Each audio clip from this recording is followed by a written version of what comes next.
Assalamualaikum warahmatullahi wabarakatuh. Hai guys, berjumpa kembali dengan Bu Yuli. Sebelum belajar, kita berdoa dahulu. Berdoa dimulai. Berdoa selesai. Kita pakai jargon SMK ya. SMK bisa, SMK hebat, SMK siap kerja, santun, mandiri, kreatif, vokasi Indonesia kuat dan menguatkan. SMK Dharma Bahari luar biasa. Sebelumnya kita telah belajar tentang ikatan kimia. Sekarang kita belajar tentang hukum dasar kimia. Tujuan pembelajaran kali ini kita akan belajar tentang hukum-hukum dasar kimia dalam penerapannya serta menggunakannya dalam perhitungan kimia. Hukum dasar kimia di sini yang pertama dikemukakan oleh Lavoisier, yaitu hukum kekekalan massa. Yang kedua, hukum Proust atau hukum perbandingan tetap. Yang ketiga, hukum Dalton, hukum perbandingan berganda. Yang keempat, hukum Gay-Lussac atau perbandingan volume. Menurut Lavoisier, di sini menyatakan bahwa dalam suatu reaksi kimia, massa zat sebelum reaksi akan sama dengan massa zat sesudah reaksi. Hukum Proust menyatakan perbandingan massa unsur-unsur penyusun suatu senyawa antara tidak tergantung pada asal-usul senyawa tersebut. Contohnya di sini hidrogen dan oksigen. Hidrogen dan oksigen mempunyai perbandingan massa yang tetap, yaitu 1 dan 8.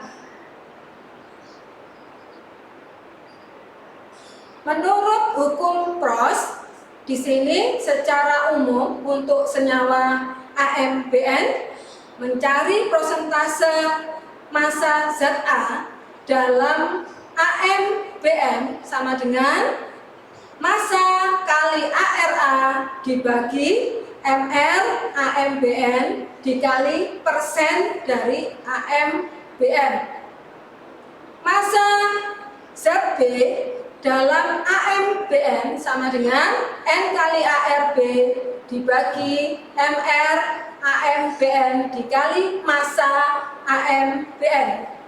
Untuk mengetahui kadar zat dalam campuran, cara mencarinya yaitu banyaknya zat tersebut dibagi banyaknya campuran dikali di sini dikali 100%.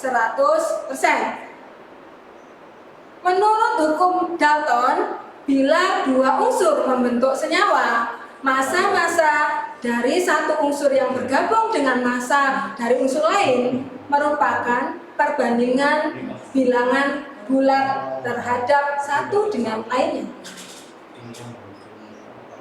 Contoh dari hukum Dalton, misalnya belerang dengan oksigen dapat membentuk senyawa SO2 dan SO3.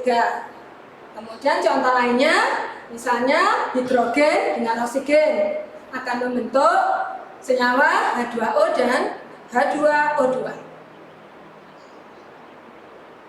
Menurut hukum Dalton, perbandingan antara nitrogen dan oksigen di sini NO2 dibanding NO dibanding NO2O3 dibanding NO2O4 sesuai dengan percobaan yang ada di sini, maka nitrogennya sama, 7 semua. Untuk oksigennya di sini menjadi 4, 8, 12 dan 16. Sehingga kalau disederhanakan menjadi 1 banding 2 banding 3 banding 4. Menurut Gay-Lussac, pada suhu dan tekanannya sama, volume gas-gas yang bereaksi dan volume gas-gas hasil reaksi berbanding sebagai bilangan bulat dan sederhana. Di sini percobaan dari Gay-Lussac antara oksigen dan hidrogen mempunyai volume 2 untuk hidrogen, oksigennya 1 volume akan menghasilkan uap air sebanyak 2 liter.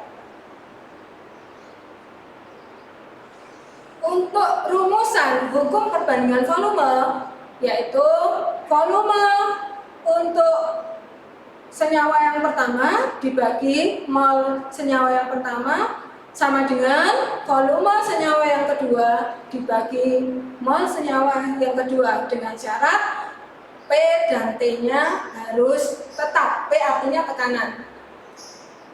Data hasil percobaan Gay-Lussac, yaitu hidrogen dan oksigen, menghasilkan uap air perbandingannya 2:1:2. Contoh-contohnya bisa dilihat di sini untuk contoh yang lainnya, dan ternyata berbanding sebagai bilangan bulat. Latihan soal untuk kalian bisa mengamati. Di sini ada contohnya 4 gram hidrogen direaksikan dengan 40 gram oksigen. Berapakah gram air yang terbentuk? Di sini hidrogen mempunyai massa 1 karena rumusnya H2O dikali 2, sedangkan oksigennya 16. 2:16 disederhanakan 1:8. Perbandingan massa hidrogen dengan oksigen yang dicampurkan 4:40. Jadi kalau 1:8, maka 4 gram hidrogen memerlukan 4 kali 8 gram oksigen, yaitu 32 gram. Jadi 4 plus 32 sama dengan 36 gram. Untuk mengetahui kadar karbon dalam 50 gram CaCO3, diketahui AR-nya C sama dengan 12, O-nya 16, Ca 40. Kalau di total itu sama dengan 100 mR-nya. Massa C-nya sama dengan ARC per mR CaCO3 dikali massa CaCO3. Di situ 12/100 dikali 50 hasilnya 6 gram. Kemudian massanya ini untuk mengetahui kadarnya, massa C-nya kan 6 gram dibagi massa CaCO3 50 gram dikali 100% hasilnya 12%. Demikian untuk materi hukum dasar kimia. Untuk latihannya bisa dilihat di buku paket. Selanjutnya materi asam basa. Coba kalian pelajari. Terima kasih atas perhatiannya. Wassalamualaikum warahmatullahi wabarakatuh.